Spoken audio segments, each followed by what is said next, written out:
Welcome to the Black Sparrow Media Internet Broadcast Network.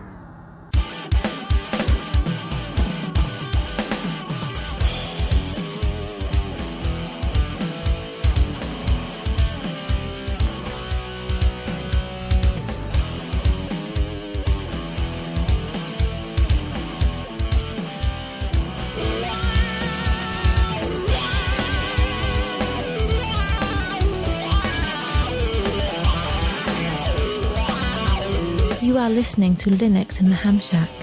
LHS is a podcast about Linux, open source, and amateur radio for everyone.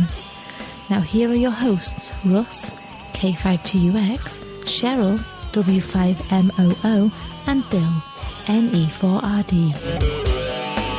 Well, hello everybody and welcome. You have tuned in to episode number 512 of Linux in the Ham Shack, the most terrific amateur radio podcast on the internet. And this is The Weekender, the 106th edition of The Weekender. So thanks for joining us for our trip down random topic generation wheel time and general hedonism, where we talk about all the things that make life worth living. And for, I don't know, because of several weeks in a row where getting access to my recording studio is problematic and we don't know where her Yeti mic is, Cheryl, W5MOO, will not be joining us. It'll just be Bill and myself again. I'm Russ, K5TUX. And I'm Bill, NE4RD. And Bill is fresh back from National Jamboree. So, woot, woot. Yeah, it's blew into Billings at 11 o'clock local time last night. Yes, give or take. And yeah, right on the button.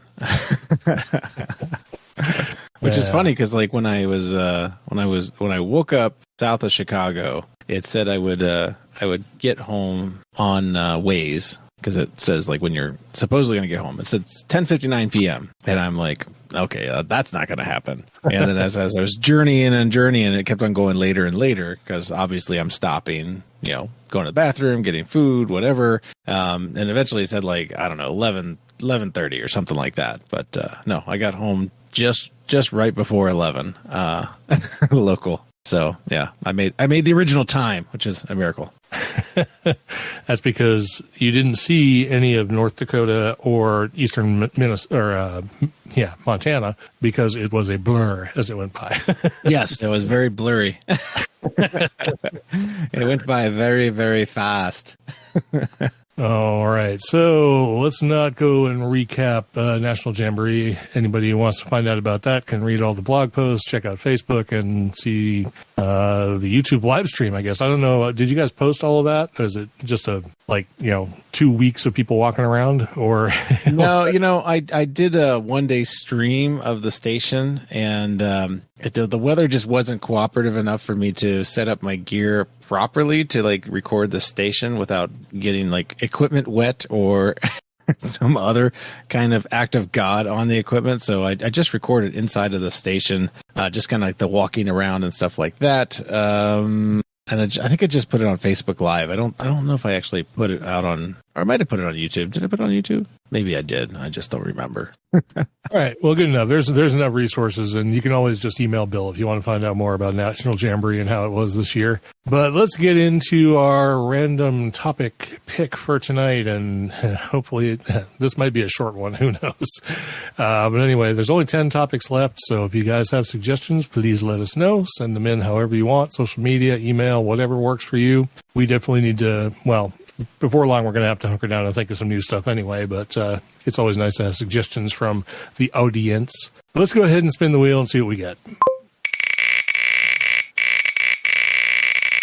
There's a little stutter in the wheel tonight. So. Yeah.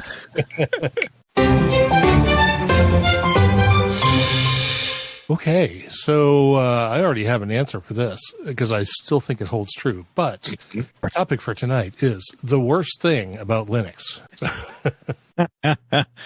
Oh boy, hunker down. Where do we start? Well, let's not go too far into it, but I'm going to start with the one thing that's always been a huge bugaboo about Linux for me. It is getting better, so I will say that. And I'm not going to go down the rabbit hole of audio subsystems, because we all know those are horrible. Progress is being made, but I think the biggest problem with Linux at least for me, has always been printers.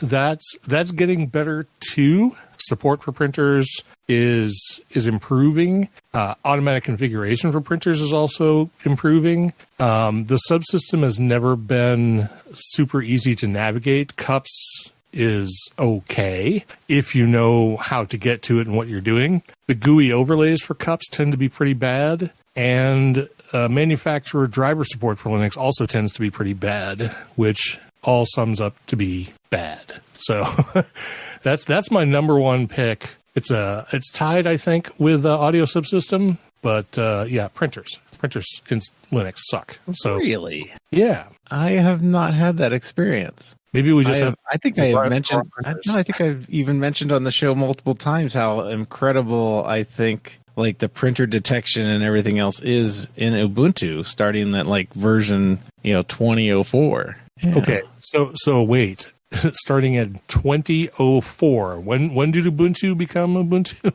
Well, I mean, we've gone through pain and suffering, but I think like it's better than Windows now by a long shot. Okay, and it's a sure in the hell better than Mac. Printers, I mean, if you're lucky to even have a driver, unless your printer was made, last week, that's about the only time you're going to have a driver for it. Like they have annihilated printers that are like 10 years old and stuff like that. And hell, my printer's at least 10 years old. Well, see, I have decent printers, and I also have decent printer driver support with these latest Xeroxes. Those have always been really good. But again, that's a recent turn of events for me. Good printer support. And I've used what, are plenty available commodity printers in the past, your Epsons, your Canons, your Hewlett Packards, your whatever. And the thing is, the if you need to do something with the output of the printer, like if you need to change the page orientation or whether it's in color or the DPI or whatever, to me, it's not super clear, and it can vary depending on your printer model, and it can vary by driver. And sometimes you can only change things when you're accessing cups through port 631. Sometimes you can do it through the front end interface. I don't know. To me, it's still clunky. Well, I mean, if you're talking about some of like the customized stuff that you could do in the driver, I would probably agree. I would say though, like in general, the printer support is good. I'm probably also compressing time, so it's probably like even like back to 1804 or whatever, because I've had the same printer since I lived in Tampa. So that's been 13 years, 14 years now. And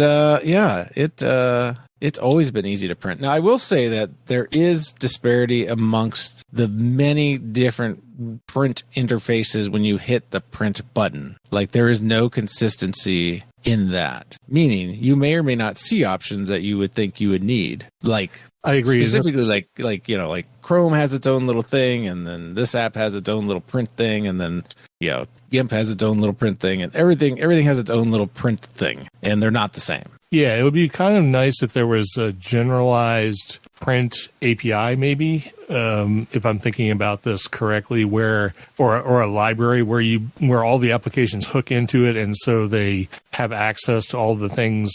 And don't maybe LibreOffice has its own like integration with the Cups backend or whatever, and implements it in its own way. It'd be nice if there was some consistency across applications and things like that.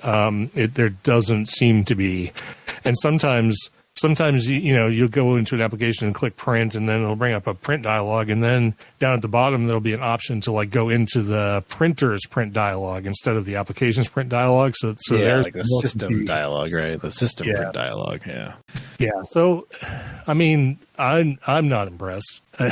Well, I mean, I have to say Windows is just as bad. I mean, I think Windows is a little more consistent, though. I think even where it disagrees across applications and drivers and stuff like that, I think the feel is more consistent. Yeah, but I don't know. But no, I agree. I agree with you 100% because it is your opinion, and that's fine, and that's all that matters. I will just say that it's just like, there's disparity in printing everywhere because I think at some point everyone wants to kill printers. Because Yeah, I mean, I don't we know. wanted printerless labs and everything else, 15 years ago, and I still see them printing out stuff every day. So yeah, the printer should be dead by now. I don't know why we still print things out. Yeah, you would think with the ability to have like e-tablet, e-ink and stuff like that, you would think that you would never need to have to hand somebody a sheet of paper. You could do it all digitally, but obviously we're not there yet. So Okay, so I have to pick my number one thing that well, I think yeah, I mean, maybe. I think there's two that we don't really want to touch. The first one is audio subsystems, of course, and the second one is init subsystems. And if you want to pick one of those two, I guess you can, but I don't know, maybe you can avoid those. Well, no, actually, I'm pretty happy with the state of things now, so I can't really complain about it anymore. We just need more tools on the new stuff. That's basically all we need. I would say the thing I hate the most about Linux is the inconsistency in remoting the desktop based upon which window manager you're using, and then based upon which technology you have to use in order to accommodate that window manager. And then your experience through it. It seems like there's always like an accommodation you have to make. That's a really good pick. I almost wish I picked that one now because yeah. The one I wish would work like consistently is RDP, XRDP. Like I wish that's horrible. I know, I get it's the worst experience with that every time. But it's the fastest one. It always works the best when it works, but it rarely works. Yeah. I mean, I'm pretty happy with the way like No Machine works. See, I haven't even tried. Yeah, but I did get my machine stuck in a weird state that I could no longer remote to it. So I wasn't happy with that. TeamViewer sort of worked occasionally on some systems. I think I used to use that on Fedora. VNC works inconsistently across all of them because generally it doesn't work, and then when it does work, it sort of doesn't really work. See, one thing I it's really always been a bad implementation, I think. Yeah, one thing I really like about TeamViewer, and it's only a very limited use case, is that I can use it to access my my Fusion repeater box on Windows from a Linux desktop, and it only works because you can have TeamViewer not grab the remote PC's audio. Right. Because like the other ones, even if you're not hearing the audio, it seems to tap into the audio subsystem and try to mask it or record it or something. TeamViewer doesn't do that, and No Machine doesn't do that too. So so I might try using No Machine too in that case, because the problem is on the Fusion repeater thing, if the if the remote desktop client taps into the audio system, it steals it from the repeater. Yeah, which is a bad thing. Now, I mean, most people would say that, well, maybe some people say, well, you're using Linux. You're supposed to be in the command line in a secure shell session. Yeah, but no. I mean, it is the year of the Linux desktop, right? So over 3%. Yay. 3%. Yeah. So suck it, Microsoft. Yeah, it's just been such a bad experience over the years that one sort of just still rubs me as kind of like it would be nice if there was the standard tool that would just work. And the closest I've come to it is No Machine. But I hear Rust, is there Rust Desktop or something like that supposed to work? Or Rust Top? Is that what it's called? Oh, I heard that mentioned. I think I tested that a while ago. Rust Top or Rust Desk, something like that. It's Rust Desk. Yeah, Rust Desk. So I haven't tried that one yet, but I think I did try it originally when it was early, and I didn't have any success with it, so I didn't really mess with it. But I think that's another one to test out. But yeah, well, that's at least one of my pain points. Why don't you pick another one? I'm not sure. The ability to do secure file system sharing that is easy. You can export your drives or whatever as CIFS, using Samba and mount them that way with authentication and stuff. But if you want to do something more natively, like, for example, NFS, which I use a lot, and I use AutoMounter a lot, In order to do that securely, like not IP based, but authentication based, the only way I'm aware of that you can do that is with Kerberos, and Kerberos is a nightmare. So, unless there's just something about it missing, but if you even just read, if you don't even try and implement Kerberos, you just read how it works, it sounds like a nightmare. So, I would love for there to be some sort of authenticated NFS type thing. And if there is such a thing, I would gladly have someone point it out to me.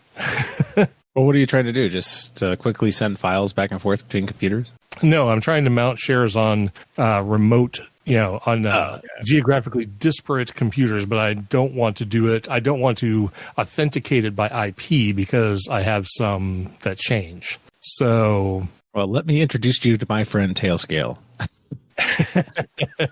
Because guess what IPs don't change? Yeah, but you're talking about, like, I don't necessarily want to implement a VPN to do this necessarily. It's fairly transparent to everything else that's going on in the machine. Yes, and I've been hearing a lot about Tailscale, so...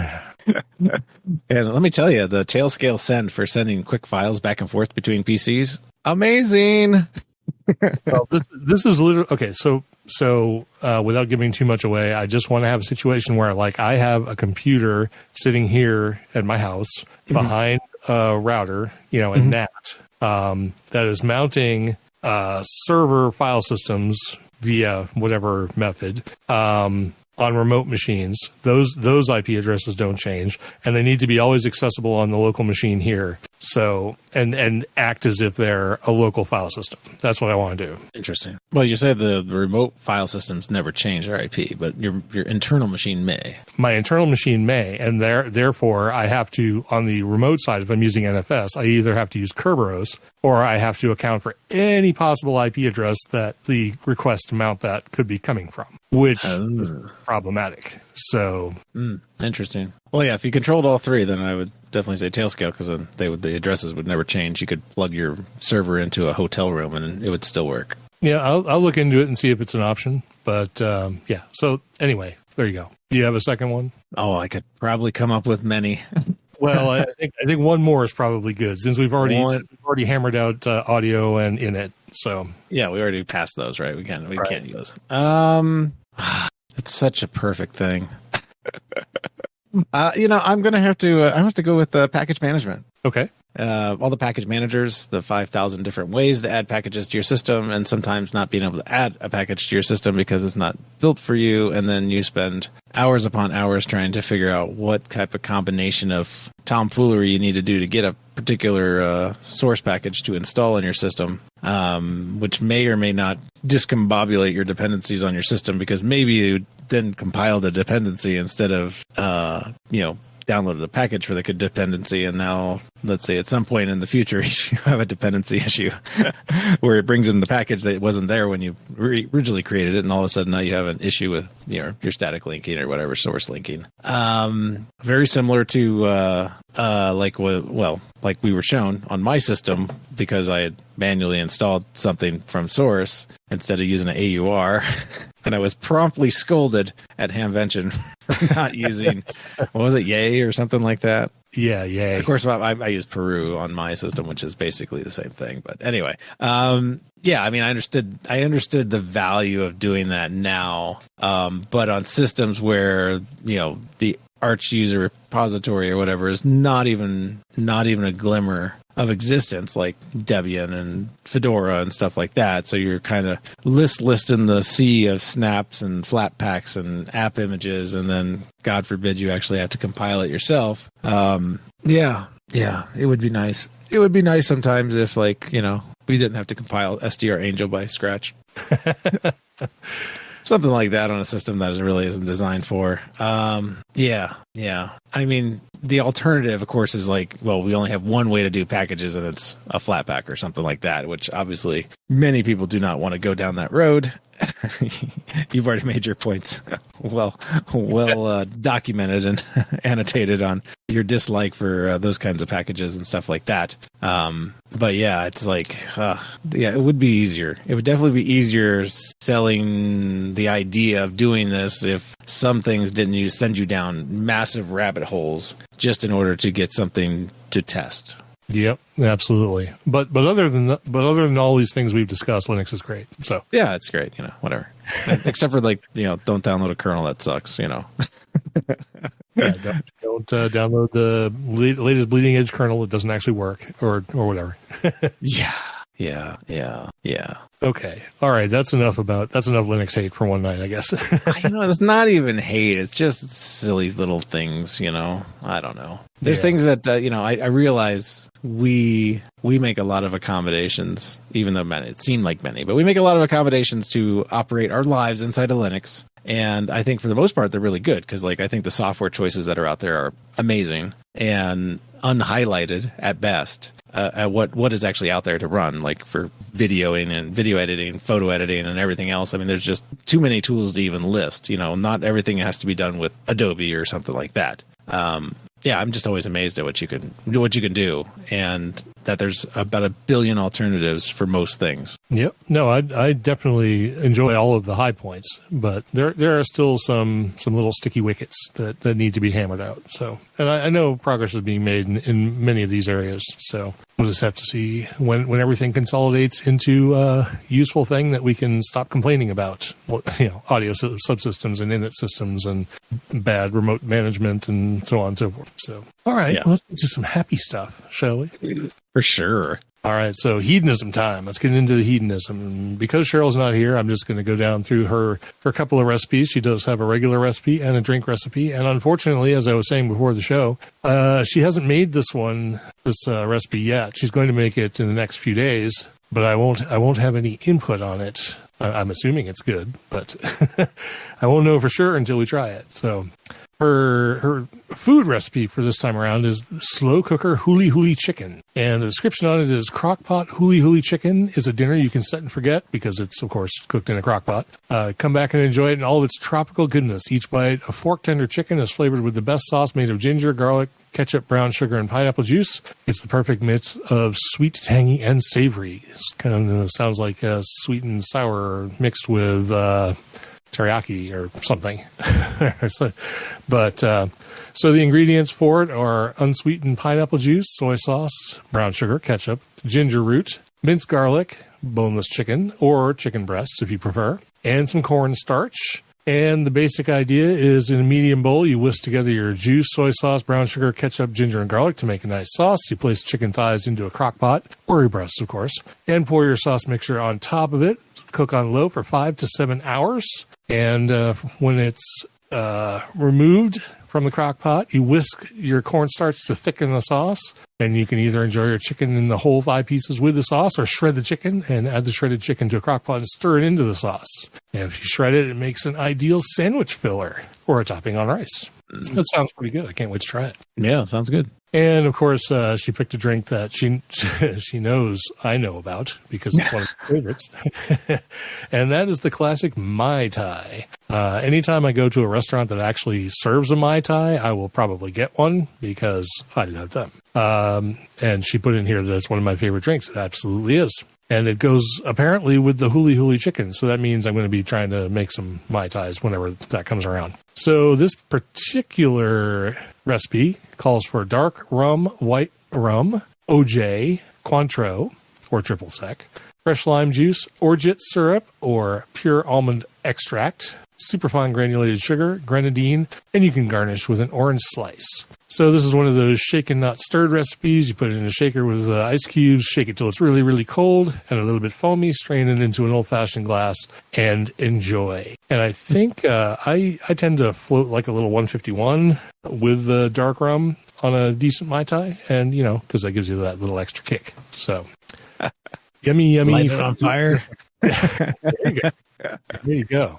I don't think they generally do that. And I think in a lot of cases, they don't garnish with an orange slice. They garnish with a wedge of pineapple. But either way, good stuff. Yeah. And I'm going to have you do your whatever corner first before I do my drink corner. So Oh, yeah. So this is a bottle I picked up on the road. And, of course, should be no surprise to people. This is Russell's Reserve Kentucky Straight Rye Whiskey, 6-year. I saw it rye, and I didn't really see anything else on the shelf that I wanted, so I was like, I'll get that. It's no big deal, you know. I've had Russell's Reserve, the regular bourbon and stuff like that. From the website, it says it's complex and spicy. The Russell's Reserve 6-year-old rye delivers a lively taste profile of citrus zest and subtle caramel with a black pepper finish. They say it's a deep mahogany in color, and it's robust nose with notes of roasted almonds, vanilla, caramel, and cinnamon. I don't know. The nose is not as good as that, I don't think, but whatever. The taste, complex allspice, pepper, and almond flavors. Yeah, it tastes like rye bourbon. And the finish, smooth, long, lingering with rye spice and dried fruit. Yeah, you know, it's not bad. But on my rye scale of ryes, you know, it's no Rossville Union, that's for sure.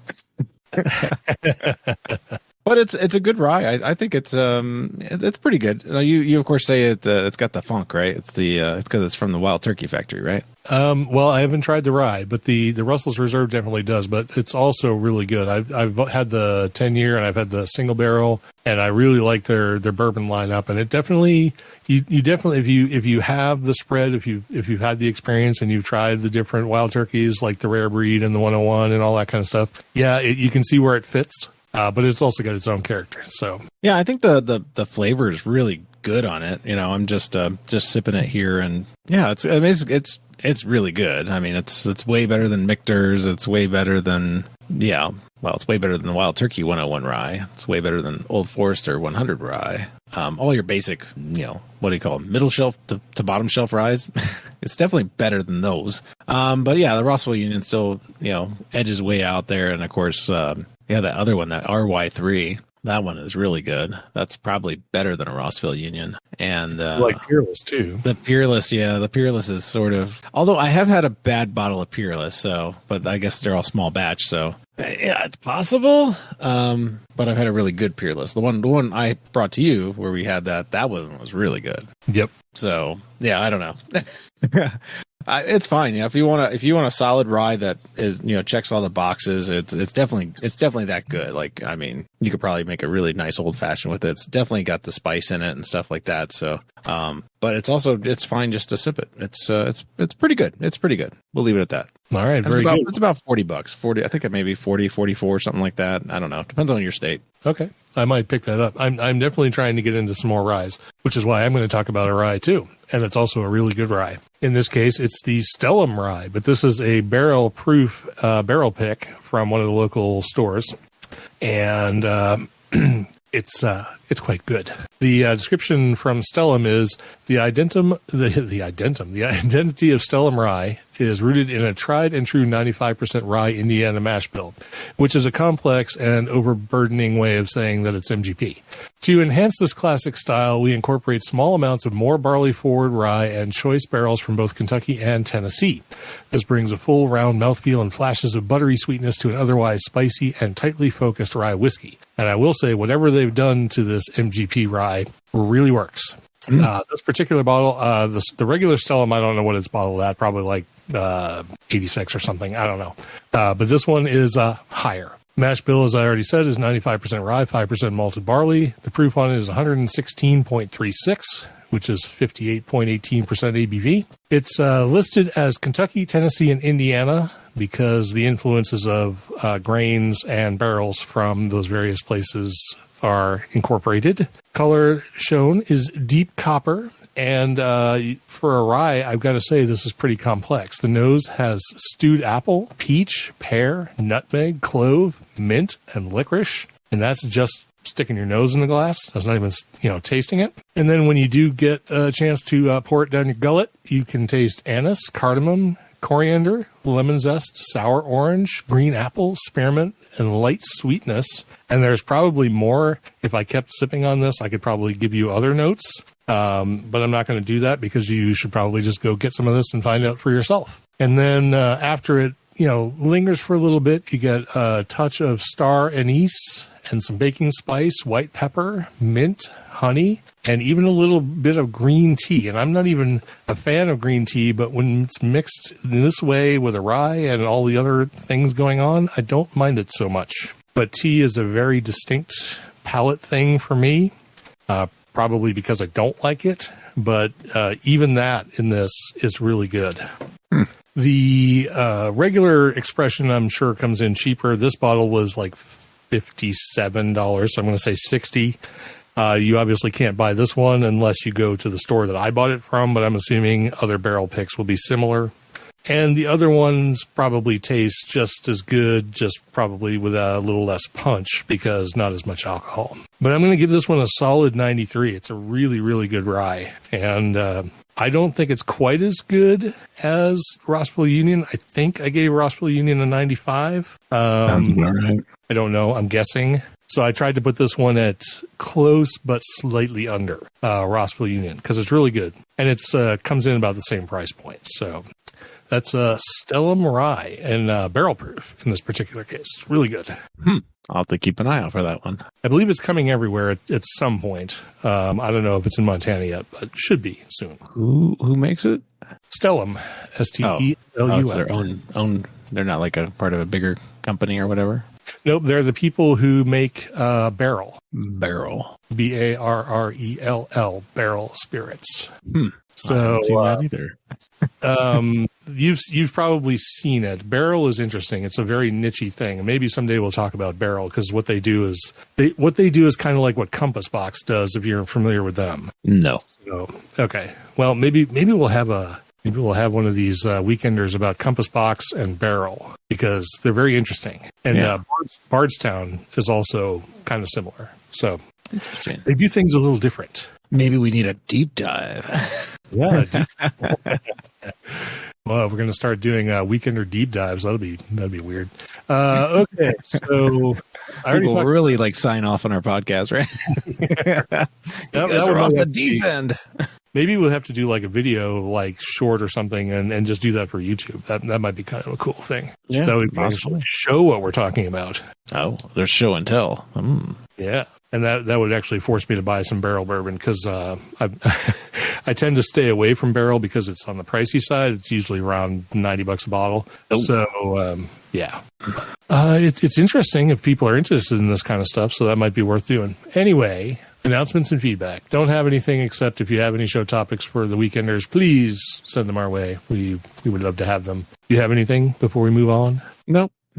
I mean, if they'd like to hear more about that topic you just talked about, they can always suggest that as our random topic can be that specific topic and a weekender. Okay, I will say this: if listeners submit 5 topics, just a total of 5 from any number of people, I will put that on the list, the random topic list, and if it comes up, we'll do that as a video podcast. I mean, we'll obviously release it as audio too, but I'll make sure I have all the different things, a Compass Box, a barrel, and some Bardstown and stuff like that, and we'll do the whole thing as a video podcast and release it on YouTube as a video as well. Sweet.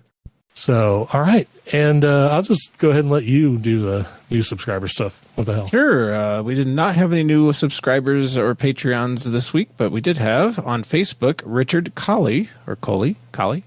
I'll just stick with Colley. On Twitter, we had at Stacy WH722445513. Doesn't sound like a phone number, so don't have to call her. And at PLS Madeira. On Instagram, we didn't have anybody. On Mastodon, we had KJ6DBE, KU7PDX, AG7GM. On YouTube, we had Mark Dahmers. No one joined the mailing list. Over on Discord, we had Danilo Thane, 69. No merchandise sales. And in the live chat, which it doesn't look like it's changed, we have Ted, WA0EIR, and Winston, KD2WLL. All right, very good. Well, thanks everybody for participating in this weekender. Glad to have you. Thanks for the folks who showed up live, and of course to everyone who supports the show, either financially or by just listening. We appreciate each and every one of you. It's why we do this every week. Wouldn't be a show without you. So thank you very much. And we hope you have a good week, and we'll tune in for the next one. But until then, we'll go ahead and sign off for here for the still on R&R, I guess, Cheryl W5MOO. I'll sign off from this episode, 106th Weekender, episode number 512 of Linux in the Ham Shack. I'm Russ, K5TUX. And I'm Bill, NE4RD73.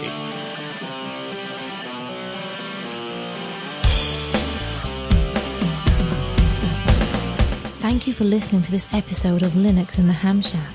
LHS is a community-sponsored podcast. Our website is located at lhspodcast.info. You can support the podcast by visiting the LHS Patreon page at patreon.com/LHS Podcast, or by using the contribute list on the homepage. We have a presence on Discord, Facebook, IRC, Twitter, and YouTube. You can also drop us an email at info@lhspodcast.info or leave us a voicemail at 1-909-LHS-SHOW. That's 1-909-547-7469. Visit the online LHS merchandise store at shop.lhspodcast.info for fun and fashionable show-themed merchandise. Until next time, remember to always heed your hedonism.